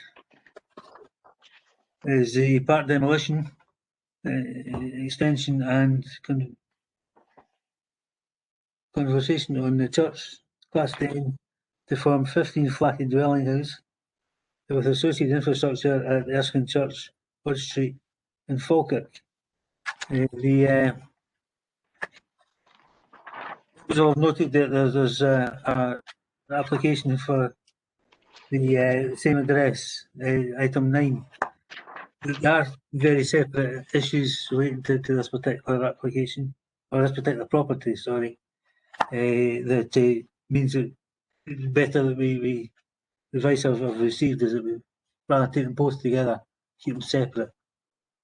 So item 8 is the demolition part. Who's taking this particular report? Is it Julie? Myself, convener. Thank you. It's myself again. Thank you. As you say, that this application relates to the conversion Erskine Church to form 15 flats. The development includes the demolition of a single-storey kitchen annex on the rear elevation, a replacement first and second floor extension on that same elevation, internal and external alterations to facilitate the conversion, and the formation of a new vehicular access and 15 parking spaces. It might be helpful at this point to put up some of the elevations, if that's Bernard or Donald, if you're able to do that. Through consultation, there was no issues in principle which were raised. The Roads and Development Unit noted that there was a shortfall in the parking at the site. However, they're minded to accept the reduced parking on the basis that the application site is in very close proximity to the town centre boundary as identified in the local development plan. They did ask if a few more spaces could be accommodated within the site, however, this was not possible. In the course of the application, 7 objections and 1 neutral representation were received. The main comments relate to a general support for the reuse of the building, inadequate parking and road safety issues, and comments that the site is potentially an overdevelopment. This application is assessed as being in accordance with the local development plan. The development would relate to the sustainable reuse of the historic built environment, which would maintain the character of the surrounding area of townscape value. The site is covered by a tree preservation order.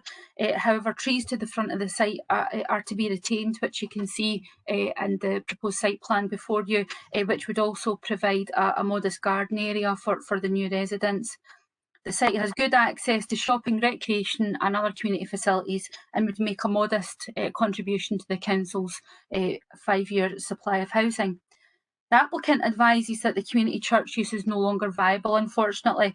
A change to residential was identified by the applicant as being one which would be sustainable and viable, and one which would, in the conversion and the alterations, retain many of the key architectural features of the building.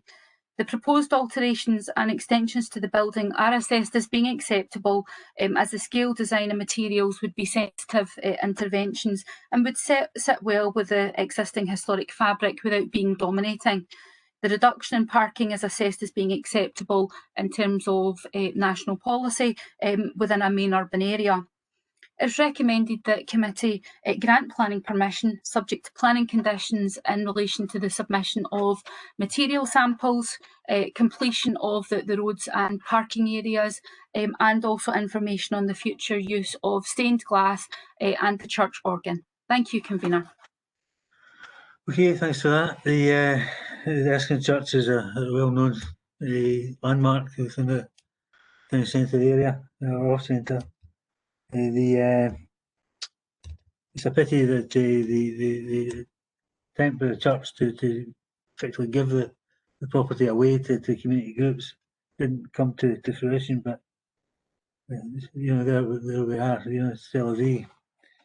Happy to open it to questions from the floor or comments. Can I, if no one else wants to come in at this point, can I formally move the recommendations? Sorry. Right. Okay, Jim, I recognise your voice, but I can't see a picture. Right. Take the picture down so we can see people. Yeah.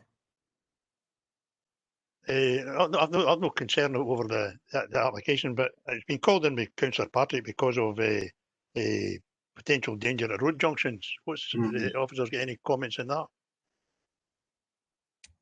Is Russell?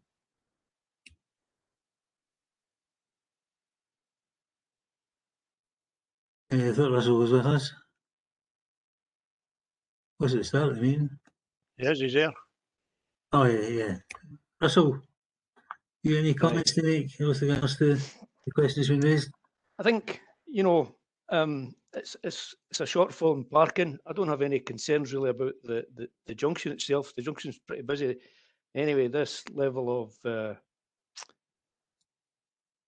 not even sure it will be additional traffic because as it was at a church, I was certainly at a service there and there were several hundred people at the service. So, you know, considering the former use and the proposed use, I think the actual level of traffic could be less rather than more. So, you know, to answer Councillor Blackwood's question, I don't have any concerns about the junction at that area with this development. Yeah, that's a fair comment. Thank you. Yeah. Anyone else? Mr. Bowes? Thank you, Convener. A bit like the previous one, I think this is actually a very good application, and the reasons for that is there's a number of churches which have lain empty and have gone to ruin, basically. Camelon Church is a good example of that. But if you actually look in the area of here, just along the road, along from the playing fields, there's actually a church which has also been redeveloped. I think it's going to be 15 or 16 parking spaces outside it as well. And that was done not long after I actually came to this area. And it actually looks good, but it retains, and I suppose it's the right word for it, the spirit of the building. If this building was just to be left to rot, and then it will end up being demolished and some new building will be there. I see this as a way of at least preserving the spirit of the building. Okay, it won't have the stained glass windows in it, but at least it will be there, and it will be there for many, many years, because obviously for the houses to be maintained. I just think it's very positive. It's in the town centre, so that makes a difference for the parking. Because the parking we would normally expect it to be higher, but it falls within that town centre barrier, which we've obviously seen quite a few times. So if Councillor Alexander, I'm sorry again, is proposed, and I'm happy to second. If he's not, I'm happy to propose the adoption. Okay. Will you to propose it, Councillor Bowes? Interesting that you're right. There is an ex-former church, the St Modens, right opposite the Woodlands playing fields, and the Old Boys Brigade Company used to meet there a long time ago. Anyone else? Anything to say? Yeah. Sorry, somebody's sitting with it silhouetted. The way McCluskey. Yeah.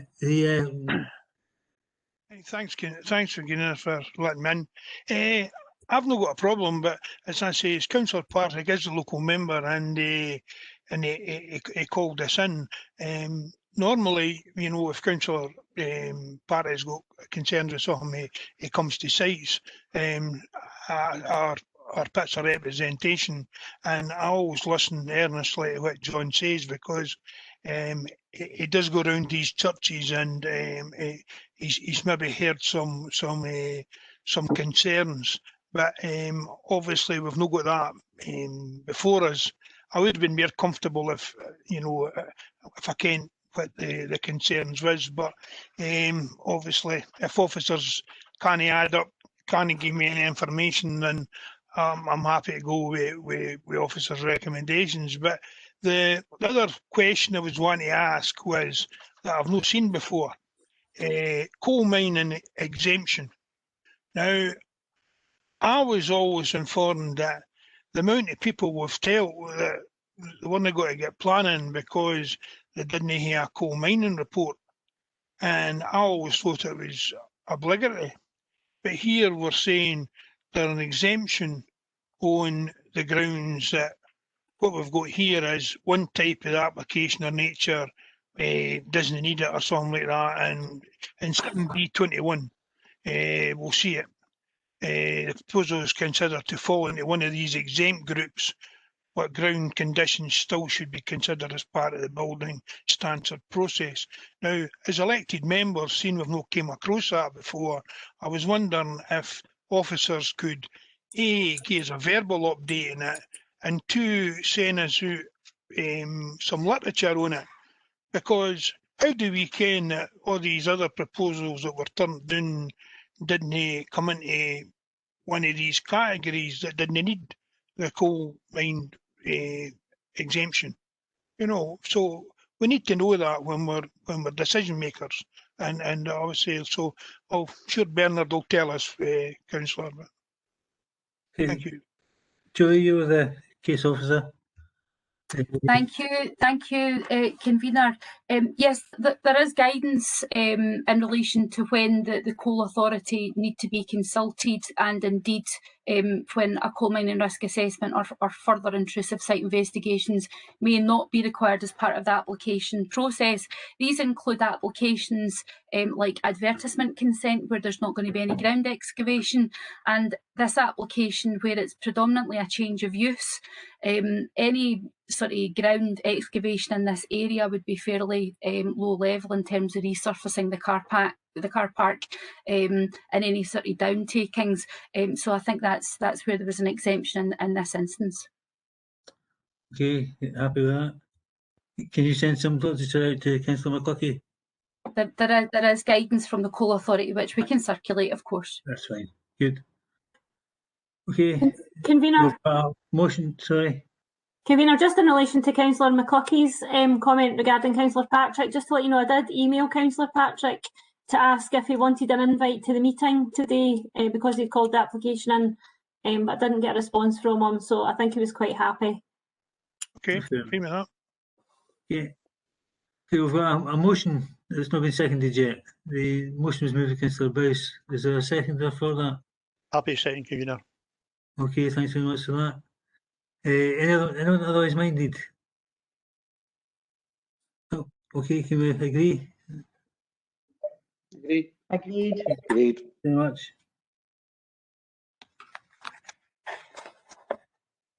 Item 9, part demolition and extension. Conversion of church from 15 to two flatted accommodation with associated infrastructure, etc. For this in Church Hall.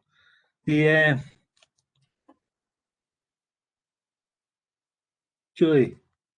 Thank you, Convener. This is the accompanying application for listed building consent for the same development that we've just discussed.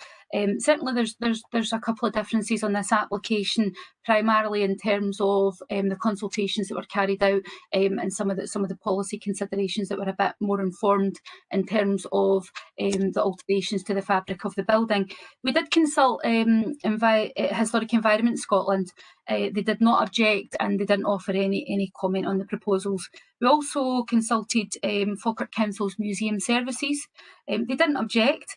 They commented that the conversion of the building to dwellings offers one of the few long-term solutions for the building's future, whilst maintaining those key architectural features.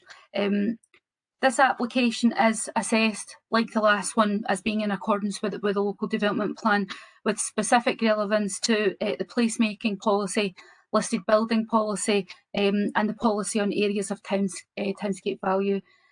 The sensitive reuse of the building is supported to ensure the sustainable management of the historic built environment. The proposed alterations and extension would not adversely affect the character, appearance or special architectural and historic value of the building. It's recommended that the committee grant listed building consent subject to conditions in relation to the submission of material samples, and like the last application, details on the proposed future use of stained glass and the church organ. Thank you, Convener. Okay, pretty straightforward. Can we accept the recommendations within the report? Agreed. Agreed. Okay. Convener, another question, if I may. I didn't see any, like, obviously we dealt with Mr. Thingy's application earlier, and we were talking about education requirements. I didn't see nothing in this about education, and we're building extra houses. So I take it that the kids. Can officers tell me, am I mistaken? Is there a... Julie, Education Services did not object to the application, and they advised that they would not be seeking any contributions. Do you have a reason why? Local catchment schools and nurseries can accommodate the proposed development. Convener, there still should be some, and I can see, like Mr. Penman earlier on, we were mentioned contributions, and then here's one for 15 houses and no mention in contribution, and it should be in the application. You know, there should be a comment in that, so that members can see the reason why. I'm happy to accept the reason, but I mean, that's a. I mean, I'm not sure that is a reason, because Section 75 can cover more than education. Julie?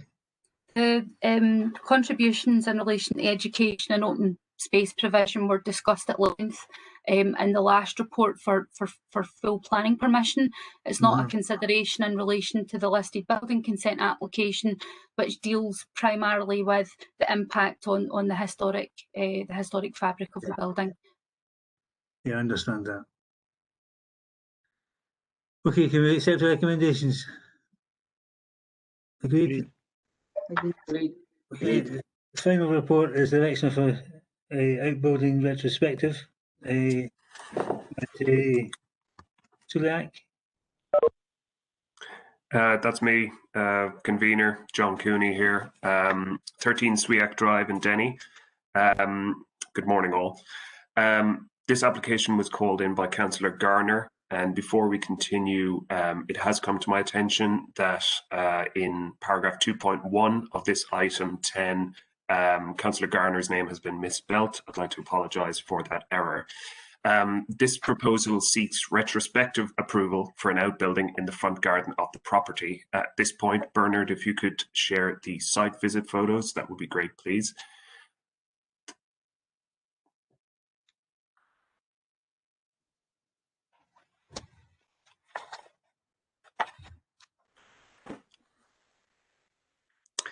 The structure was built in late 2020 and was brought to officers' attention by a planning enforcement complaint, after which the applicant submitted this application. In terms of consultees, roads officers were unable to visit the site and properly assess the road safety implications of the outbuilding and the extent of surface water runoff from recent associated repaving of the front driveway of the property. Having visited the site myself, it is my view that road safety would not be a significant concern due to the boundary treatment. You can see the walls in the photos before you. 4 public objections have been received and officer responses have been provided to each of these in the committee report. To my mind, the most important matters raised were that the structure's appearance is out of keeping with the surrounding area, and that it would create a negative precedent for future development along this street. In terms of the officer assessment, we considered that the size, design and raised position of the structure next to the road fails to respond positively to the appearance of the house and the wider street scene. The proposal sets a poor example for future front garden development in this area. It is acknowledged that some neighbouring properties, including the application property, have built front extensions many years ago. However, these extensions are each set back at least 4.25 metres or 14 feet, or just under 14 feet from the street. By contrast, and as you can see in the photos, this structure is built right up against the front boundary of the property with the street in front, and is the only detached outbuilding in a front garden along the street. Therefore, the existence of front extensions at neighbouring properties fail to justify the current proposal for this outbuilding. Whilst the proposal does not raise significant concern in terms of neighbour impact and road safety, this does not outweigh the harm identified to the appearance of the property, street scene and wider area. In addition, there are no public benefits associated with the proposal which would outweigh this harm identified. The applicant has also failed to provide sufficient justification in planning policy terms for why a detached outbuilding would be acceptable in this front garden location. As such, the proposal fails to accord with Local Development Plan Policy HC08 and the associated supplementary guidance SG03, and is therefore considered to be contrary to the development plan, and as such, officers are recommending refusal for this application. Thank you. Thanks very much for that. Incidentally, this is John's first planning meeting, committee meeting, so I hope he's enjoyed that experience. But coming back to his piece of work here, the photographs make a big difference in terms of the description of the site, and in terms of the trying to get a picture of just the impact that this building is going to have. We'll put the questions, points on the floor.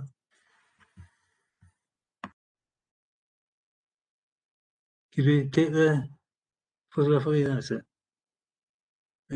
We can put photographs back on, but just take them off just now until members get their say in the termination of the application. Okay, anyone wish to comment? Yeah, Councillor McCluskey. Yeah, Councillor McCluskey. Thanks for letting me in once again. Quite clearly there's a benefit, and it's a good that we've got such a good drawing that shows us the issue here. I was under the belief that we can only, if you're building a fence, you can only build it at 1.2 metres at the front and up to so many metres back from the front. Because if somebody's coming out, I see the neighbouring property there got a doorway. If you're coming out there, you've got something 7 feet, 8 feet high, obscuring your view of the road for the road traffic through no fault of your own. That's why we have the legislation to have the height limited at the front, so that vehicles coming out a road onto the public road, and indeed the pavement for people walking by, that you're not going to run into them. And quite clearly this shows that the structure is obscuring view for the pavement and indeed the road, and isn't 2 metres back for the boundary, as also we'll look for, or is it a metre back? But certainly it's no required distance. Officers can correct me, and certainly shouldn't be in the front garden. To allow this would be setting a precedent that I think, everybody and nobody would be doing, and would look certainly unsightly to street scenes. And I agree with the officers' view on this application. Councillor Blackwood. Thanks, Convener. Yeah, just looking at the pictures, it certainly looks out of character with the rest of the street. And obviously, I would have thought could have brought down the standard of the street. And the fact that the guy built it in advance of, and been forced to get retrospective plan application, you just wonder if he knew what he was doing. Anyone else? Councillor Kerr. Thanks, Convener. Just a comment. I'd just like to thank Mr. Cooney. You've highlighted it, Convener, where getting the picture, exactly how it looks and what position it in. Magic, really beneficial. We've asked for that previously, and probably the last meeting we asked for that, and this is probably the first one that I've seen that's benefited the visual aspect. Thanks, thanks, Mr. Cooney. Anyone else? Can I just check, convener? Councillor McCluckie said he was happy to support the officer's recommendation. Is that right? Does he need a seconder? Yes, he will do. You volunteering? Happy second, absolutely, for all the reasons that, and welcome to, I think, a new officer, or at least new to me, and thanks very much for the report. It was very concise and very informative. You here? I saw a hand going up. Councillor Best? No, sorry, I wasn't. I just scratched my cheek. You just bid for something. So there's no one else. We have a motion that's been seconded. No amendment. Can we agree? Agreed. Agreed. Agreed. Agreed. Agreed. Agreed. Well, on that happy note, thank you for your attendance, ladies and gentlemen.